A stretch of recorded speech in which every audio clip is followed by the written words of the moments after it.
You ever stop to think about the words that aren't actually in your contract? Every single agreement you make, whether it's a new job offer or just a simple software update, could have terms written in what I like to call invisible ink. And today, we're going to find out what they say. So let's get into it. So, the big question is your contract hiding something from you?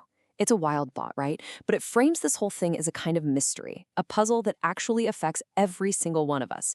And trust me, you might be surprised by what's lurking between the lines.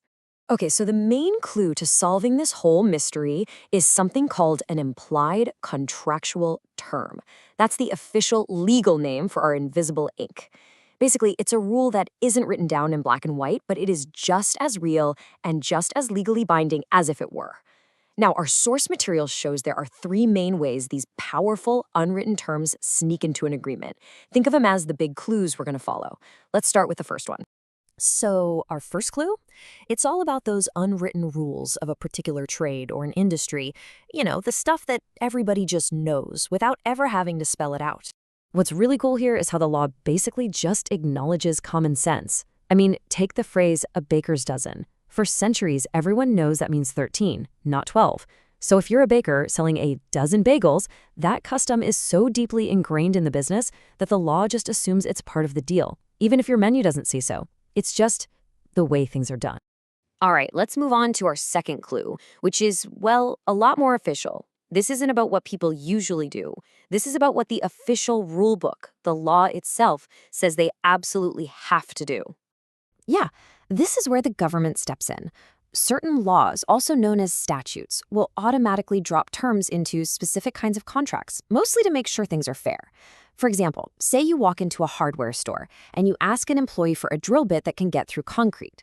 If they sell you one, the law implies a term right then and there that the drill bit is in fact fit for that purpose. That protection is baked into your purchase by law, whether they wrote it down or not. And that brings us to our final clue. This one comes straight from the courtroom. It's all about how a judge can use pure logic to figure out what two parties must have intended all along, even if they forgot to write it down. This usually happens when a contract would just be completely nonsensical without a certain term. So imagine a theater hires a really famous actor for a new play.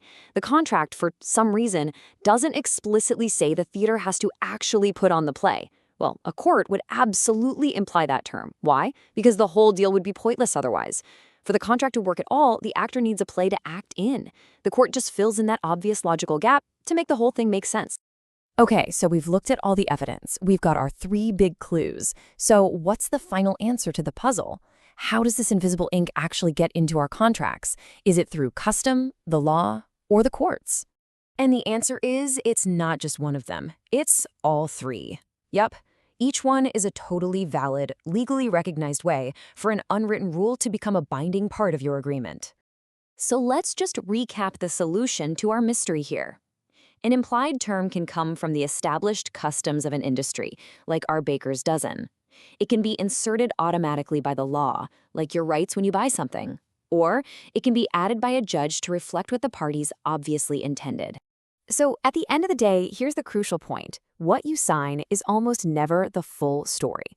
Your rights and your responsibilities are also being shaped by industry standards, by legal protections, and by the simple logical intentions behind the whole deal.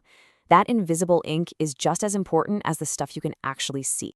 And that really just leaves us with one final thing to think about. The next time you're about to click I agree or sign on that dotted line, just take a second to think beyond the text. What unspoken rules, what legal protections, or what logical necessities are you also agreeing to? What invisible ink is waiting for you in your next agreement?